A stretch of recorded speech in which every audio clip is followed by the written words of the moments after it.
지난 한 주간 동안은 요한일서에 있는 말씀을 묵상하는 아주 소중한 시간이었습니다. 오늘 여러분에게 이 요한일서에 있는 말씀을 나누면서요, 요한 사도가 오늘 예수 믿는 그리스도인들이 어떻게 살아가야 되는가, 그리스도를 바로 믿고 그리고 바른 신앙생활을 하려면 어떻게 해야 되는가 하는 부분을 요한일서를 통해서 우리에게 말씀해 주고 계시니까요, 오늘 말씀을 한번 잘 또 마음속에 새기면서 신앙생활은 이렇게 하는 것이고 또 믿음의 식구들과의 관계는 이렇게 맺어가는 것이다 하는 것을 한번 생각하고 기도하면서 생활할 수 있었으면 참 좋겠습니다. 요한 사도는 예수님을 3년 6개월 동안 동고동락을 하면서 보고 만지고 듣고 했던 그러한 예수님의 제자였습니다. 그래서 오늘 1장 1절에 보면 태초부터 있는 생명의 말씀에 관하여, 이분이 바로 예수님인데 우리가 들은 바요 눈으로 본 바요 그리고 자세히 보고 우리의 손으로 만지기까지 했다는 겁니다. 그분이 바로 예수님인데 그 예수님을 2절에 이렇게 소개하고 있습니다. 이 생명이 나타나신 바 된지라, 이 영원한 생명을 우리가 보았고 증언하여 너희에게 전한다고 말해주고 있습니다. 저는 이번에 요한일서 1장 2절에 있는 말씀을 대하면서 행복했습니다. 그리고 요한일서 1장 2절이 너무너무 좋아졌습니다.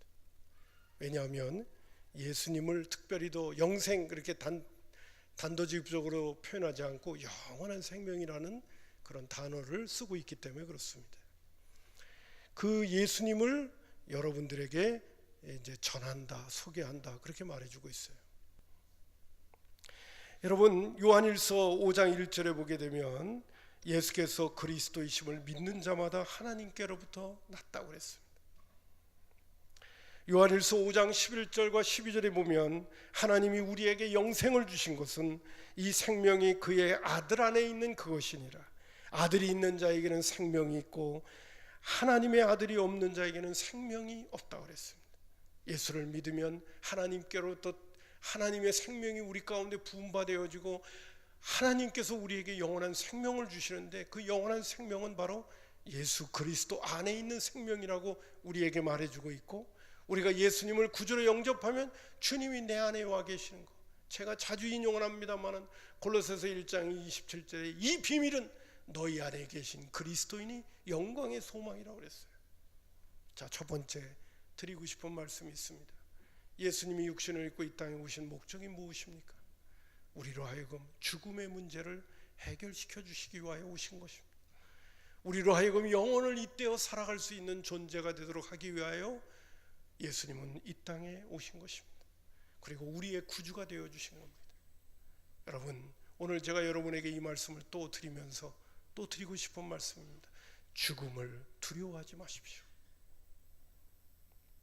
우리는 영원한 생명을 모시고 사는 사람들입니다. 우리는 영원을 잇대어 사는 사람들입니다. 이 세상의 삶이 전부가 아닙니다.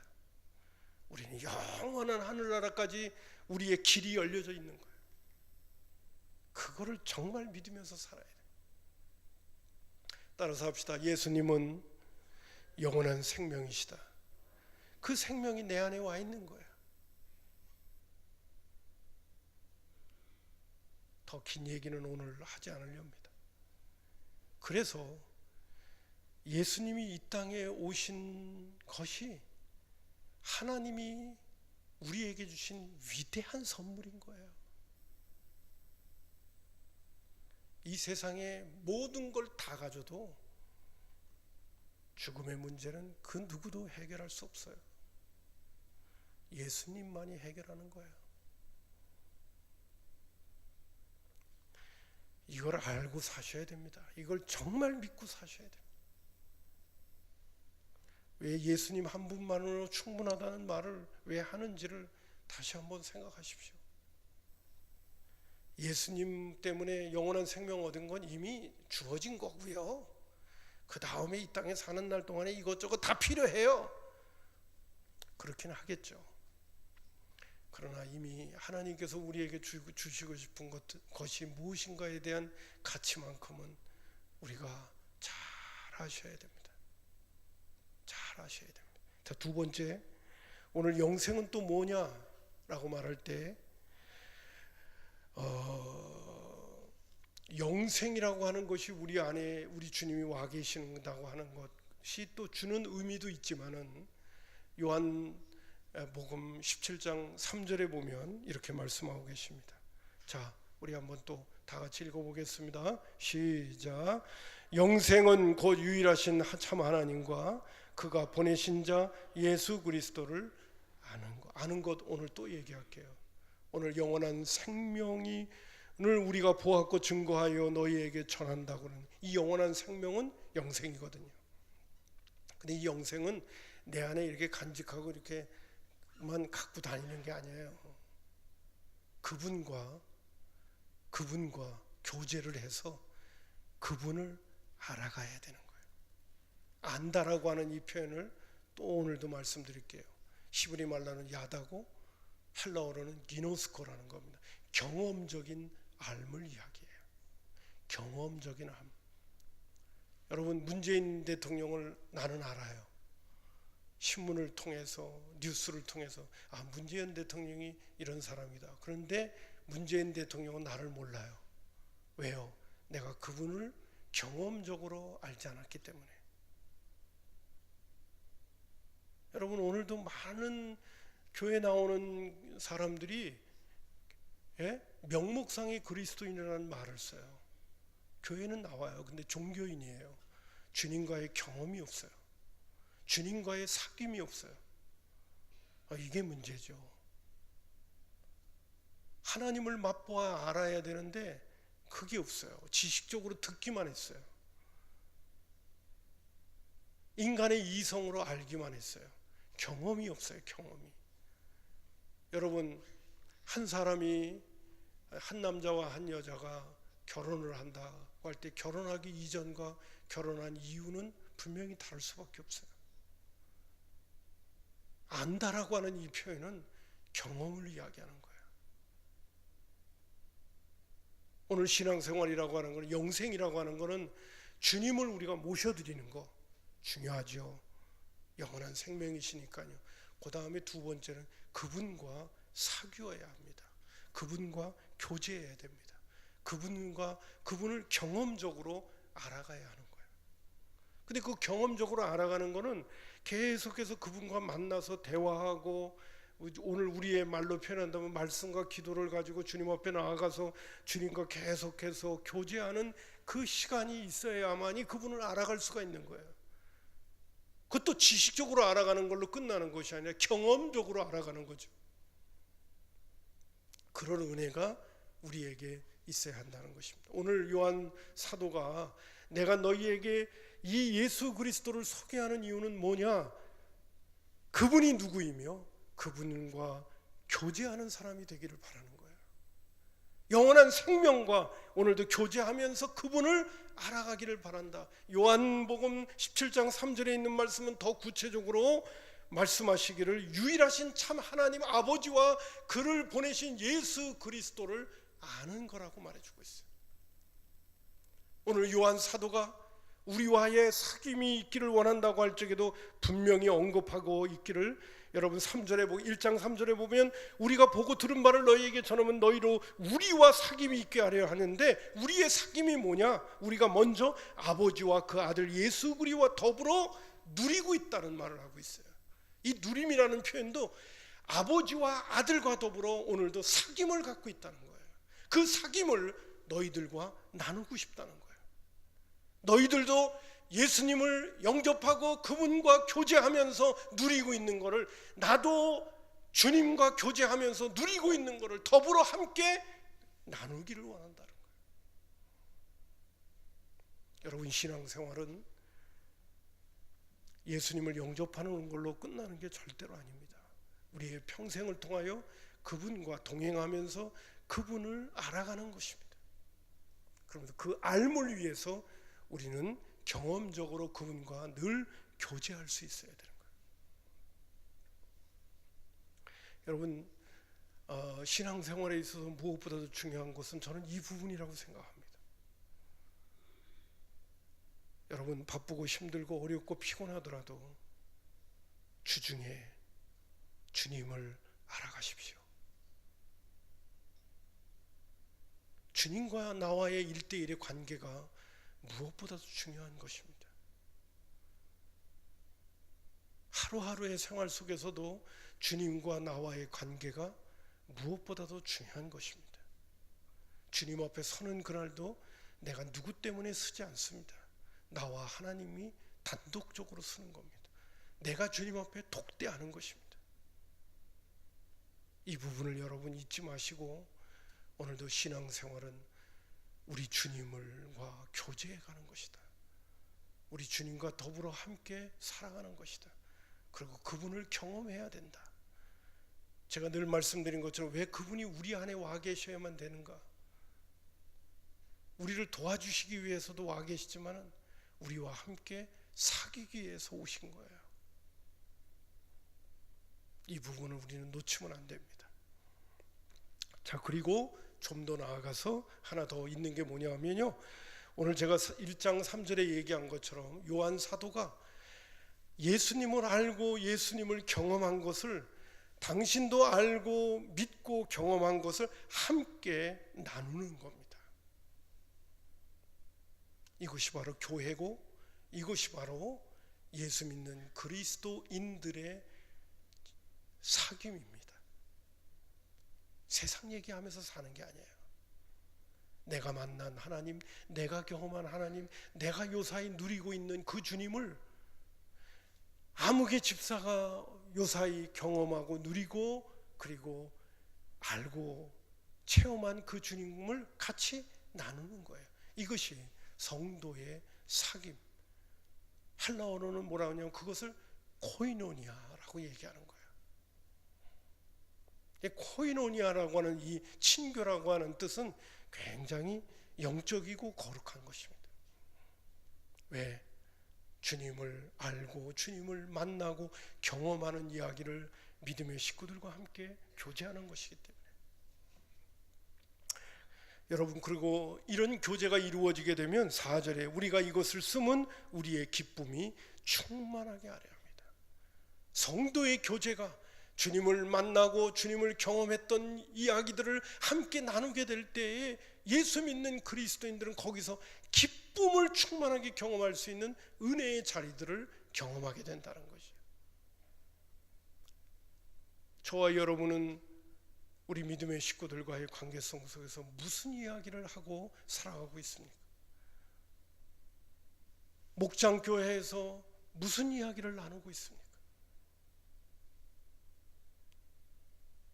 오늘 요한 사도는 우리에게 내가 너희에게 이것을 전함은 너희와 더불어 진정한 사귐이 있기를 위해서 내가 예수님을 너희들에게 다시 한번 소개한다고 말해주고 있는 것입니다. 자, 그리고 이제 정말 중요한 부분을 또 한 가지 언급을 해드릴게요. 그게 바로 뭐냐면 5절입니다. 자, 한번 보세요. 이 사귐을 위하여 정말 중요한 것이 필요한 게 하나 있어요. 5절 보면 우리가 그에게서 듣고 너희에게 전하는 소식은 이것이 곧 하나님은 빛이시라는 거예요. 그에게는 어두움이 조금도 없다는 거예요. 여기 표현 가운데는 뭐가 나오냐면 어두움이 조금도 없다는 거예요. 누구? 하나님은. 여러분, 하나님은 어두움이 조금도 없는 빛이에요. 근데 그 주님이 우리 가운데 와 계셔요. 또 우리가 그 주님과 사귈 거예요. 그분을 알고 그분을 믿고 그분을 경험적으로 알아가는 삶이 우리의 삶 속에서 주어질 것이에요. 그래서 우리가 예수를 믿는 거예요. 근데 우리 주님은 어두움이 조금도 없는 분이시고 그분은 빛이시기 때문에 내가 예수님 때문에 죄 용서함 받고 하나님의 자녀가 되었음에도 불구하고 내가 그분과 사귀기가 어떤 면에서는 너무 우리는 속물이라서 너무 조금도 어둠이 없는 우리 주님과 나와는 이게 뭐가 상종하기가 참 곤란한 입장이 아닌가 그런 생각이 번뜩 드는 거예요. 이 부분에 있어서. 근데 오늘 요한 사도는 내가 사귀어야 될 그 하나님, 우리 주님을 언급할 때 그분은 빛이시고 그 다음에 어두움이 조금도 없는 분이라고 얘기를 하는 거예요. 여러분, 어두움이 조금도 없는 빛과 내가 함께 교제를 나누려면 최소한 나도 어두움이 없어야 되잖아요. 나도 빛 가운데 거해 있어야 빛과 교제가 되는 거 아니에요. 여러분, 아무리 어둡다고 그러더라도요, 촛불 조금만 켜더라도요, 어둠은 확 도망가 버려요. 어두움은 근접을 못하게 돼 있어요. 빛이 비치기 시작하면. 근데 저와 여러분은 어떤 사람들이에요? 하나님이 우리를 빛이라고 인정은 해주고 있기는 하지만은 얼마나 우리가 속물근성이 많고 아직도 내 안에 어두움이 얼마나 많습니까? 그분과 교제하기가 세상적으로 말한다면 민망한 거죠. 그분은 부담스럽고요, 우리를 대하실 때 그럴 것 같은 느낌이 막 드는 거예요. 자, 조금만 더 읽어봅시다. 만일 우리가 하나님과 사귐이 있다 하고 어두움에 행하면 거짓말을 하고 진리를 행하지 아니하거니와. 7절에 6절 읽었어요. 제가 7절에 있습니다. 그가 빛 가운데 계신 것 같이 우리도 빛 가운데 행하면, 여기서 중요한 거는 우리도 빛 가운데 행하면 우리가 서로 사귐이 있다는 거예요. 이 중요한 부분을 아셔야 됩니다. 우리 주님을 내가 믿었습니다, 알았습니다. 그 다음에 그분과의 친교와 교제와 사귐, 그분을 알아가는 그분과의 친교를 위해서는 반드시 나도 빛 가운데 행해야 된다는 사실이에요. 이 부분이 챙겨지지 않으면, 오늘 7절 보면 다시 보세요. 그가 빛 가운데 계신 것 같이 우리도 빛 가운데 행하면 우리가 서로 사귐이 있지만은, 그분이 빛 가운데 계신데 우리가 빛 가운데 행하지 아니하면 그분과 사귐이 어려워지는 거예요.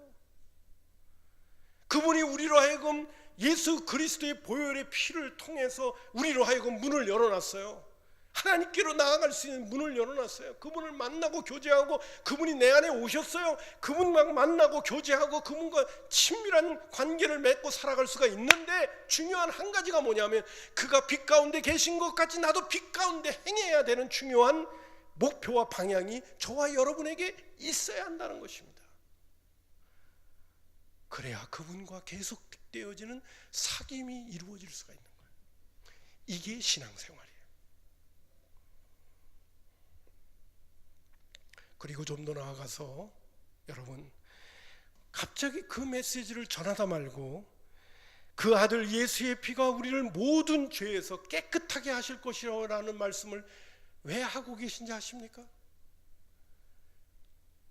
하나님은 조금도 어두움이 없는 빛이기에 빛 가운데 계신데, 나도 빛 가운데에서 행하려고 주님과 사귐을 가지러 나아가려고 하는데, 나가다 보면요, 첫 번째, 하나님하고 나하고는 빛이 게임이 안 되는 거예요. 나는 내가 빛 가운데 행한다 하더라도, 그래서 그걸로 통하여 하나님과 교제하고 사귐의 삶을 살아간다 하더라도, 나는 십자가의 보혈의 은혜가 효력을 계속해서 발휘하지 아니하면 나는 주님과 함께 동행하기가 어려운 거예요. 왜? 내가 주님의 뜻대로 산다고 하면서 넘어지고 쓰러지고, 그리고 주님이 나를 외모로만 보시는 것이 아니라 중심을 보시는데, 그 마음의 중심이 더럽고 추악한 생각을 가질 때가 한두 번이 아니거든요. 그분이 빛 가운데 계신 것 같이 우리도 빛 가운데 행해야 되는데, 우리 안에 빛보다 어두움이 내재되어져 있을 때가 너무 많기 때문에 그분과 함께 사귐이 어려워질 수 있는 상황들이 우리에게는 계속 발생할 수 있는데, 그럼에도 불구하고 예수의 보혈이 우리로 하여금 씻어주시는 은총이 계속 흐르기 때문에 나 자신이 조금도 어두움이 없으신 빛 되신 주님과 함께 걸어갈 수 있고 그분과 사귈 수 있는 예수의 피의 효력이 계속해서 나타나게 되어지는 것입니다. 알아들으시는 거예요? 지금 알아들으시는 겁니까? 네, 너무 조용해가지고요, 저 혼자 지금 열심히 설교를 하고 있나 그런 생각을 갖고 있어요. 자, 또 하나 보세요. 그러면 빛이 무엇입니까? 설교 교환에도 제가 넣어드렸습니다마는 빛은 여러분 하나님의 사랑입니다. 요한일서 4장 8절에 보면 요한 사도가 이렇게 얘기합니다. 하나님은 사랑이시다. 저는 같이 비교하는 거예요. 하나님은 빛이시다. 어두움이 조금도 없으신 분이다. 근데 그분은 또한 사랑이시다. 빛이 무엇입니까? 사랑을 이야기하는 것입니다. 요한일서 4장 7절부터 11절까지를 제가 함께 읽겠습니다. 본문이 길기 때문에 천천히 여러 차례 여러분 들어보셨기 때문에 알 겁니다. 오늘도 빛 가운데 걸어간다는 이야기는 뭐냐? 사랑 가운데 걸어간다는 거예요. 사랑 가운데 걸어간다는 거예요. 사랑을 위해서 산다는 거예요. 요한일서 4장 7절부터 11절을 천천히 읽어가 보겠습니다. 준비되셨죠? 읽습니다. 시작. 사랑하는 자들아 우리가 서로 사랑하자. 사랑은 하나님께 속한 것이니 사랑하는 자마다 하나님으로부터 나서 하나님을 알고 사랑하지 아니하는 자는 하나님을 알지 못하나니 이는 하나님은 사랑이심이라. 하나님의 사랑이 우리에게 이렇게 나타난 바 되었으니 하나님이 자기의 독생자를 세상에 보내심은 그로 말미암아 우리를 살리려 하심이라. 사랑은 여기 있으니 우리가 하나님을 사랑한 것이 아니요 하나님이 우리를 사랑하사 우리 죄를 속하기 위하여 화목제물로 그 아들을 보내셨음이라. 사랑하는 자들아 하나님이 이같이 우리를 사랑하셨은즉 우리도 서로 사랑하는 것이 마땅하다. 하나님이 빛 가운데 거하신 것처럼 우리가 빛 가운데 거한다는 이야기는 뭐냐 하면 하나님 사랑하고 이웃 사랑하면서 사는 걸 얘기하는 거예요. 내가 주님과의 사귐이 깊어지면 깊어질수록 나는 하나님을 사랑하고 이웃 사랑하는 것이 깊어지는 것입니다. 신앙이 성숙한다는 것이 무엇인가? 하나님과 깊은 교제, 우리 주님과의 깊은 교제를 통해서 그 사귐 속에서 나오는 열매가 우리를 하여금 하나님을 더 뜨겁게 사랑하고 내 이웃을 더 뜨겁게 사랑할 수 있는 사람으로 우리의 심령이 바뀌어가는 것을 이야기하는 것입니다. 그리고 이 사랑이 계속해서 내 안에 살아있어야 어떻게 되는 겁니까? 주님과 사귐이 이루어지는 것이고 그리고 예수의 피가 계속해서 효력을 발생하는 거예요. 내가 예수를 믿고 예수님과 사귄다고 하면서 내 안에서 사랑이 식어지고 있다고 한다면 예수의 피의 효력도 발생하지 않아요. 목적은 예수의 피의 효력도 발생하는 목적은 어디에 있느냐?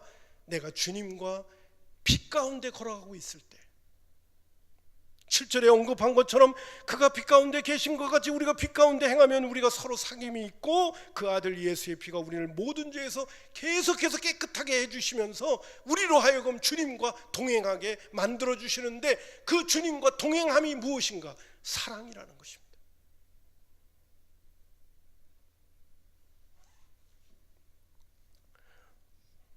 그리고 좀 더 나아가서 오늘 하나님은 조금도 어둠이 없는 그분과 교제를 나누면서 내 안에 어두움을 발견할 때마다 우리의 죄를 자백하는 것입니다.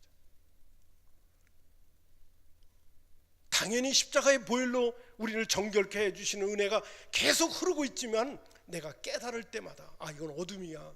내가 형제를 미워하면 안 되는데 내가 형제를 실족하게 만드는 그런 존재가 되면 안 되는 내가 깨달아질 때마다 내 안에 쓴뿌리가 일어나서 끊임없이 나로 하여금 하나님이 기뻐하시지 않는 생각과 말과 행동을 하게 되어질 때 그것이 깨달아질 때마다 오늘 9절에 나오는 말씀과 같이 만일 우리가 우리 죄를 자백하면 그런 미쁘고 의로사 우리 죄를 사하시며 모든 불의에서 우리를 깨끗게 해주시는 이 은총을 하나님 앞에 계속해서 회개의 기도를 드리는 그러한 시간들이 우리에게 필요하다는 거예요. 여러분 슬펀저 목사님이 이런 말씀을 하셨습니다. 계속해서 자백을 내가 죄를 지을 때마다 하나님의 뜻대로 살지 못할 때마다 자백을 하게 되면 슬펀저 목사님이 그런 말씀을 해주셨어요. 그 부분을 고치게 된다는 거예요. 과정 중에는 계속 내가 반복해서 죄를 저지르는 그런 일이 있지만은 계속 해보라는 거예요. 그 부분이 극복되어지는 은혜가 찾아오게 된다는 거예요. 자, 이제 말씀을 맺으렵니다. 시간도 정말 많이 갔습니다. 제가 예전에도 영생이란 무엇입니까? 우리가 죽음의 문제를 해결하는, 영혼을 잇대어 사는 거죠. 예수님이 그 문제 해결해 주시기 위하여 오셨고, 또 영생은 하나님과 예수 그리스도를 경험적으로 알아가는 사귐의 문제라고 하는 거 오늘 말씀드렸죠. 우리가 주님 앞에 가는 그날까지 우리 주님과 더불어 계속해서 우리는 교제하면서 그분을 알아가야 되죠. 그리고 그 알아가는 주님을 경험할 때마다 그것을 형제들과 함께 나누는 거예요. 그 교회 공동체고 목장교회고 그리고 셀 공동체인 겁니다. 그것을 믿음의 식구들과 내가 경험해, 요사이 내가 경험해 가고 주님과 교통해 가면서 알게 되니 그것을 믿음의 식구들과 함께 나누는 거예요. 그리고 그분과의 사귐이 계속해서 이루어지려면, 우리 주님과의 사귐이 계속해서 이루어지려면 우리는 빛 가운데 거해야 되고요. 그 빛은 바로 사랑이라는 사실입니다. 사랑을 위해서 사는 거예요. 그리고 그 사랑이 이루어지지 못하는 나 자신을 발견할 때마다 자복하게 되어지면 한 단계 한 단계 극복되어져서 올라가게 된다는 것입니다. 2세기 때 교부의 터틀리아는 그가 전도할 때마다 이런 얘기를 했다고 하죠. 예수 믿는 사람들처럼 서로 사랑하는 사람들을 보신 적이 있으십니까? 교회에 와보세요. 그러면 사랑이 뭔지를 알게 될 것입니다 라고 얘기했다는 거죠. 여러분, 초대교회 때 그리스도인들을 심하게 박해했던 로마의 하드리아 황제라고 하는 분이 있어요. 근데 예수 믿는 사람들이 점점 많아지는 거예요. 이때도 2세기 때인데. 그래서 아리스티데스라고 하는 그러한 정치인을요, 교회에다가 정탐꾼으로 보냈어요. 정탐 좀 하고 오라고. 정말 그 예수 공동체는, 예수 집단은 뭐 하는 데냐고 가서 알아보고 오라고 그랬어요. 그래 그가 알아보고 온 다음에 황제에게 보고했던 내용입니다. 제가 거기 한번 좀 이해할 수 없는 단어들도 있긴 한데 한번 제가 읽어볼 테니까 여러분 간만 한번 잡으세요. 오 황제여, 그리스도인들은 진리를 두루 찾다가 발견하였으니 우리가 그들을 은혜 성서에서 인용한 바와 같이 그들은 여느 백성들보다 진리와 가까이 있습니다. 사실 그들은 하나님을 알고 있으며 그분을 만유의 창조주요 직공장이라고 믿고 있습니다. 그분에게서 그들은 계명을 받았으며 그 의미대로 준수하고 있습니다. 그래서 그들은 간통과 음란한 행동을 하지 않고 거짓 증거를 하지 않으며 맡겨진 재물을 횡령하지 않습니다. 자기 것이 아닌 것을 탐내지 않으며 부모를 공경하며 이웃에게 친절을 다합니다. 사람 모습을 한 우상에게는 기도하지 않으며 남을 싫어하는 것은 하지 않으려 합니다. 자기를 멸시하는 사람을 설득하여 친구로 삼으며 원수에게는 열심히 자선을 베풉니다. 남녀를 가리지 않는 데다가 노예들에게도 그리스도인이 되라고 권면합니다. 그들은 어디를 가나 겸손과 친절을 다합니다. 과부들을 멸시하지 않으며 고아를 학대하는 자들로부터 고아들을 해방시켜 줍니다. 가진 사람은 못 가진 사람들에게 아쉬움 없이 내어주고 뜨내기가 눈에 띄면 자기네 집으로 맞아들이며 마치 친형제처럼 반가워합니다. 그들 가운데 어느 가난한 사람이 세상을 떠났다면 그들은 자기들의 능력이 닿는 대로 장례를 주선합니다. 또 그들 중에 누군가가 그리스도의 이름 때문에 감옥에 갇혔다가 궁지에 빠져 있다면 모두들 그들에게 필요한 것을 돌보아주고 될 수 있다면 그를 풀려나게 합니다. 또 그들 속에 가난한 사람이나 궁핍에 산 사람이 끼어 있으면 이틀이나 사흘이나 단식을 해서라도 궁핍한 사람의 필요에 양식을 마련해 줍니다. 그들의 주이신 하나님께서 그들에게 명하신 대로 그들은 그들의 그리스도의 계명들을 양심적으로 지키고 있습니다. 그들 중 한 의인이 세상을 떠나면 그들은 기뻐하고 하나님께 감사드리며 마치 그가 한 곳에서 다른 곳으로 옮겨가듯 그의 시신을 장송합니다. 오 황제여, 이것이 그리스도인들이 살아가는 삶의 법칙입니다. 그리고 남긴 말이 있어요. 그들의 특징은 서로 사랑합니다. 그것이 2세기의 교회의 모습을 황제에게 보고한 내용이었어요. 기도하겠습니다. 하나님 아버지, 오늘 우리